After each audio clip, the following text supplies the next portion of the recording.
मैं मोहम्मद अशरफ। आपने दोस्तों आपका और हमारा अपना महाभारत रिएक्शन यूट्यूब चैनल दोस्तों लाइक शेयर और सब्सक्राइब ज़रूर कर दें। भाई काफ़ी लोग अब फीडबैक दे रहे हैं, काफ़ी को अच्छा भी लग रहा है, कुछ क्रिटिसाइज़ भी कर रहे हैं। तो जो क्रिटिसाइज़ कर रहे हैं उनसे भी मैं सॉरी कहना चाहिए, अगर कोई गलती कोताही होती है तो शुरू में उसके लिए सॉरी है। हाँ जी। तो खैर हम पहुंच चुके हैं पिछला पार्ट जो कोशिश कर रहे हैं कि कोई गलती कोताही ना ही हो। एपिसोड 194 पर पहुंच चुके हैं और पिछले पार्ट में हमने देखा था कि जो दुर्योधन है सबके समझाने के बावजूद जो कृष्णा जी है उनको कड़ियाँ लगाकर जेल में लेकर जा रहे हैं। तो एंड पर जो सीन था वो ये था कि दुर्योधन को मतलब कृष्णा जी के रूम में अपना ही तस्वीर नज़र आ रही थी जेल के अंदर। तो कृष्णा जी हंस भी रहे थे और साथ साथ पीछे पीछे उनके कड़ियों की जंजीरों की शक्ल में बंधे हुए जा रहे थे। तो इस पार्ट में देखते हैं क्या होता है। तो वो बड़ा परेशान हो गया था दुर्योधन। आप देखते हैं ये क्या सीन इसमें होते हैं, फिर इस पर बात करते हैं।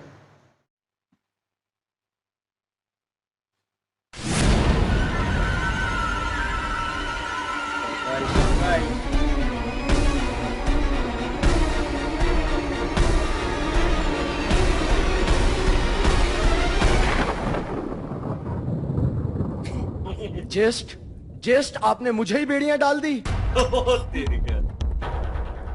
जेस्ट मुझे मुक्त कराइए जेस्ट। आप मुक्त कैसे कराएं?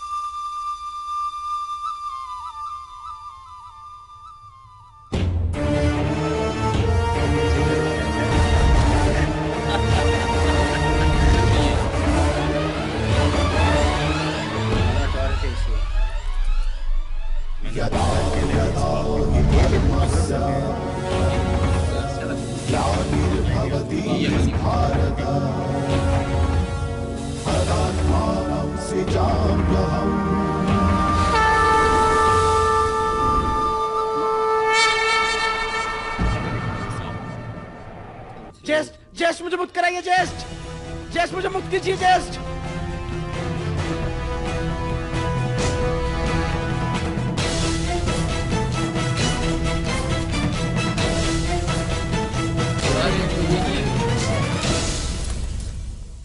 क्षमा युवराज,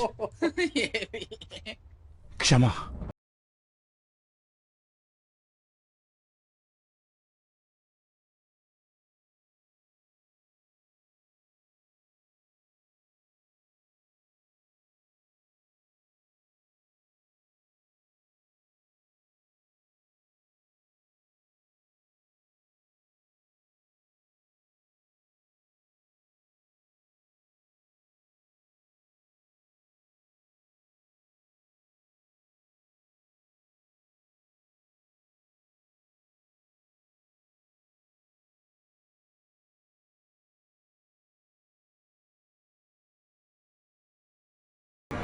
आपको नहीं मुझे बंदी बनाएंगे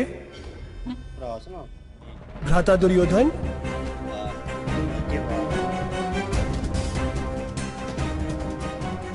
मित्र, मुझे बेड़ियां डाल पाओगे? हर करैक्टर नजर आएगा। इनकी तरह मिलते हैं ये यार। हाँ ना। पुत्र दुर्योधन, शक्ति है तो मुझे बंदी बनाओ। Very nice. अपने पापों का भार उठा पाओगे पुत्र दुर्योधन? मजबूर नहीं बनेगा। ये कैसा लगे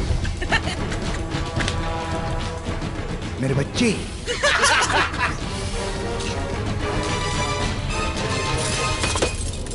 चाचा? शक्ति दिखाओ पुत्र, बेड़ियां डालो।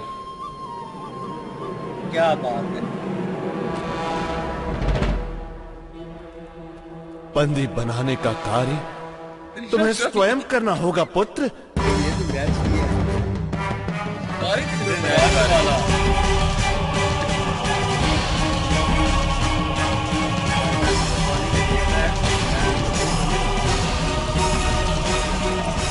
कारागार में कौन? मैं या आप भ्राता दुर्योधन?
दुर्योधन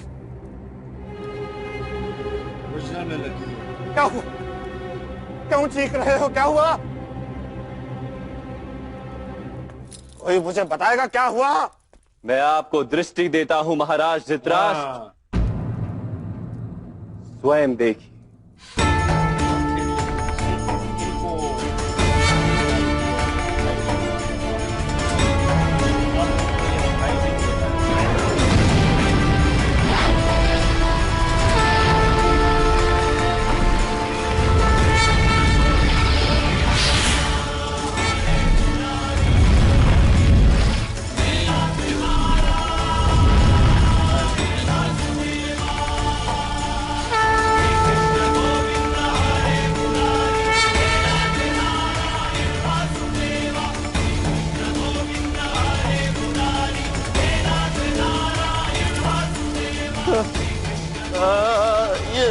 ये कैसा चमत्कार है?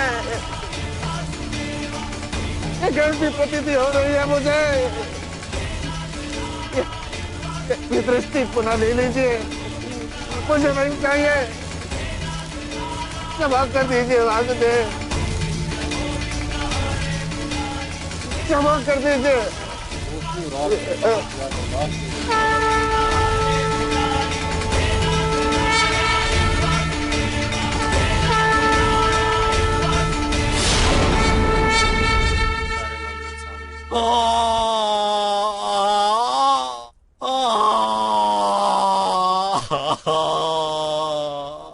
अपने घुटने लगे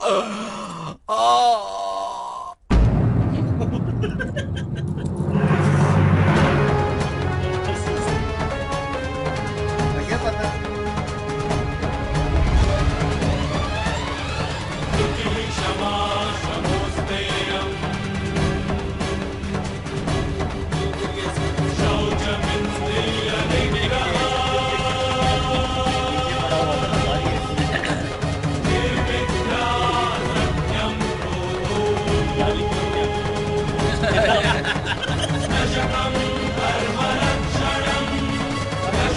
क्या कर रहा है?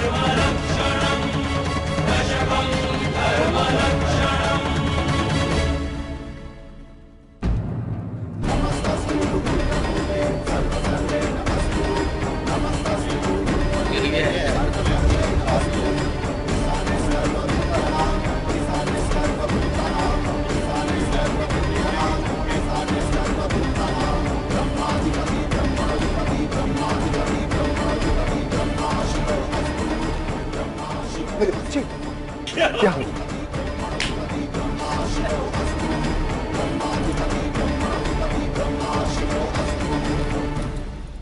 मित्र,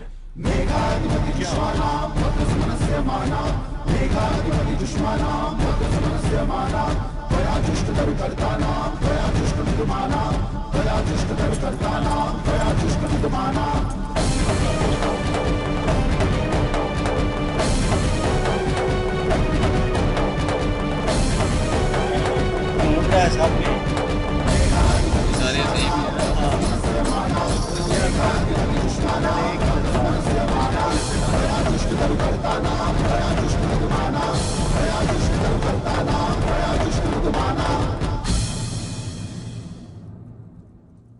ये कैसी माया थी वासुदेव? माया नहीं थी युवराज, भविष्य दर्शन था। शीघ्र ही रणभूमि में आपकी मृत्यु आपका पीछा इसी प्रकार करेगी और आप कहीं छुप नहीं पाएंगे, क्योंकि मृत्यु से छुपने का या भागने का कोई उपाय ही नहीं।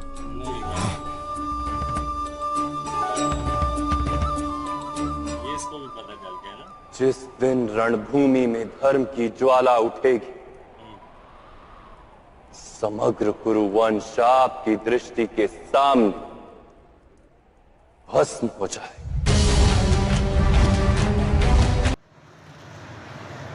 तो जी दोस्तों वीडियो होगी खत्म यार। दुर्योधन के तो छक्के छुड़ा दिए कृष्णा जी। अच्छा मैं भी ऐसे ही सोच रहा था। वैसे मैं परेशान था कि यार ये कैसा हो सकता है। कृष्ण जी के अंदर इतनी पावर्स है जब वो दूसरे जो व्यक्ति हैं या उनके फौज के लोग हैं वो सारे मिलकर उस जंजीर को नहीं उठा पा रहा है, तो ये असल कैसे में उठा पा रहा है? सही बात जो है ना, मैं वो बताऊं, बात ये है कि वो उनको कुछ दिखाना चाहते हैं, नुकसान नहीं, यानी कि कुछ थोड़ा सा अपनी हिंट power देना है, चाहते hint हैं दे। कि भाई ये संभल जाए, बंदा अपना बन जो कह लें कि घमंड है वो छोड़ के एक बंदे का पुत्र, वो कहते हैं ना पंजाबी में कि बंदे का पुत्र बन जाए, वो ये दिखाना यार, चाहते थे। दुर्योधन का असल मोए मोती इस पार्ट में हुआ है। मोए मोए नहीं, उसका तो छोए मोए भी साथ ही गुजर हो गया है, निकल आया है, वो ऐसा आंखें फटी बावला सा हो गया है, बावला हो गया, बिल्कुल। उसको पता नहीं था ना कृष्ण जी की पावर्स का।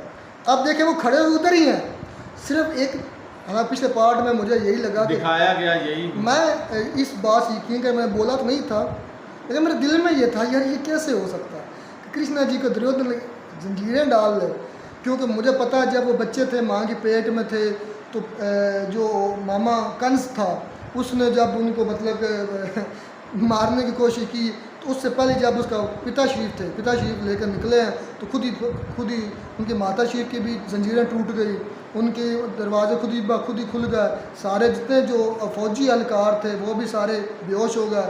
जो मामा कंस था, जब कृष्णा जी अभी माँ के पेट से पैदा हुए हैं, पहले दिन की बात है, तो उसी दिन की बात मैं बता रहा हूँ। तो मैं परेशान भी था अंदर से, यार ये कैसे हो सकता है कि वो कृष्णा जी जो बच्चे होकर जंजीरें, असलम भाई एक मिनट, जो बच्चे होकर माता और पिता शरीफ की जंजीरें तोड़ सकता है, वो कैसे दुर्योधन के हाथों कैसे जंजीरें डलवा सकता है। मैं परेशान ज़रूर था, लेकिन वो खुल गया कि ये तो सारे के सारा सिर्फ एक उसको सीन दिखाया गया कि तुम्हारे साथ बस ये होने वाला है, संभल जाओ। जी असलम भाई क्या करने वाले थे?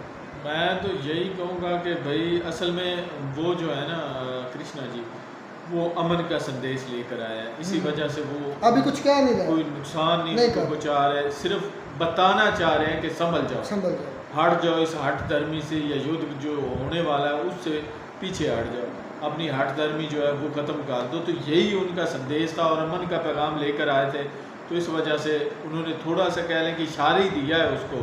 तो दुर्योधन जो आप देख सकते हैं कि बावला सा हो गया, उसने अपना जो तख्त है और वो सर का जो ताज वगैरह वो पता नहीं कहाँ उसका गिरा हुआ है, और जो बाल है उसके खुले, और सभी को जहाँ भी जाता है जो कह रहे हैं कि जेल के जो है बाहर खड़े होते हैं जो गार्ड, जो सेना के बंदे, वो भी उसको कृष्णा जी नज़र आते हैं, अगर पद पे कोई बैठा हुआ है तो वो भी उनको कृष्णा जी नज़र आते हैं, यानी कि चारों ओर उनको कृष्णा जी नज़र आ रहे हैं। हालांकि खड़े उधर ही हैं, खड़े उधर ही हैं और मुस्कुरा रहे हैं उसको देखकर कि इनकी हालत ऐसे ही हो चुकी है जैसे एक कह लें कि इतना कुछ देखने के बावजूद भी अगर दुर्योधन कृष्णा जी की पावर्स और कृष्ण जी का कहना नहीं मानता, तो मैं कहता हूँ ये दुनिया का अहमक तरीन बंदा है, इससे बड़ा फिर अहमक और पागल और बेवकूफ़ मैंने नहीं देखा।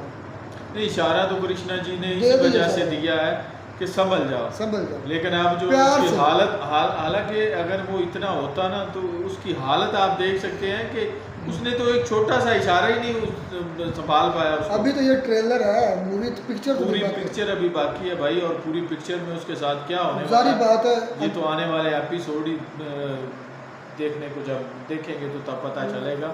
लेकिन खैर इस छोटे से ट्रेलर में उसका मैं कहता हूँ कि का पूरा आवे का आवे बिगड़ चुका है, मोए छोए मोए सब कुछ हो गया, पर उसके साथ हुआ क्या और मुझे पागला हो गया बेचारा। मुझे भी थोड़ी सी हंसी आई जब वो कृष्णा जी पास खड़े मुस्कुरा रहे थे कि आप देखें इनकी हालत क्या हो चुकी है।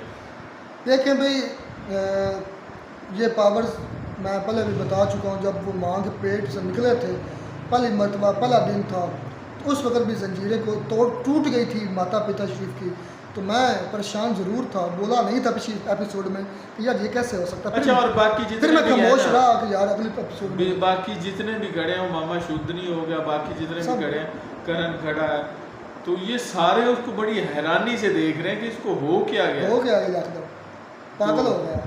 ये अभी तो मैं कहता हूँ कि देखे कि मामा शुद्धनी जो है वो भी आज तो मुंह से कुछ बोल ही नहीं रहा था, आज उसकी भी बोलती बंद हो गई है ये सारा कुछ देखने के बाद। उसने तो खैर नहीं देखा होगा, लेकिन उसकी हालत को देख कर ना उसकी आज चुप हो गई है, उसको चुप लग गई है, मामा शुद्धनी को भी आज तो देखें भाई इसका अब नेक्स्ट पार्ट का तो पता नहीं क्या बनता है, क्योंकि कुछ भी बगैर देख कबल आज वक्त कहना गलत हो गया। जैसे मैं पिछली मरतबा समझ रहा था कि कृष्ण, हालांकि मेरे जहन में दिलो दिमाग में ये था कि यार ये मुमकिन नहीं है। अगर तो दुर्योधन जो है ना वो बंदे का पुत्र हुआ तो संभल जाएगा, समझदार हुआ तो अब संभल जाएगा। जो जितना सा इशारा उन्होंने कृष्णा जी ने दिखाया है ना, काफ़ी है। तो इसके बाद मैं कहता हूँ कि ये संभल जाएगा, ठंडा पड़ जाएगा।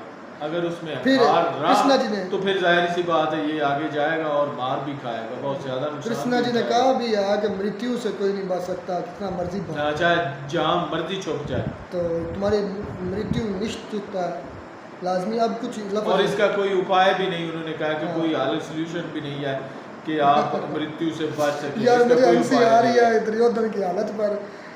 भैया ये जैसे बाबले होते हैं, बेचारा बाबला हो गया उसके साथ। तो कृष्ण जी ने उधर खड़े खड़े ही सारा कुछ कर दिया, दिखा दिया, अगला रास्ता भी दिखा दिया कि बेटा ये होने वाला है तुम्हारे साथ, अगर ऐसा करोगे मुझे बंदी बनाओगे। सोचो कृष्ण जी को बंदी बनाओगे। मैं मुझे भी कल जो एपिसोड तर्जुम हुआ है। हैरत इस बात की हुई कि जब कृष्णा जी ने कहा कि आओ मुझे बेड़ियाँ लगाओ, तो हैरत मुझे हुई कि कृष्णा जी ने इनको कोई थोड़ा सा इशारा या हिंट दिखाया वगैरह नहीं नहीं कुछ। दिखाया। तो आज पता चला कि वाकई भाई उन्होंने सारा कुछ एक थोड़े से लम्हे में सारा कुछ दिखा दिया, अगले 14 तबक रोशन कर दिया उसको। चलें अब इसका नेक्स्ट पार्ट देखते हैं क्या बनता है। यकीन करें बड़ा मज़ेदार ये तो पार्ट है। तब तक गॉड ब्लेस।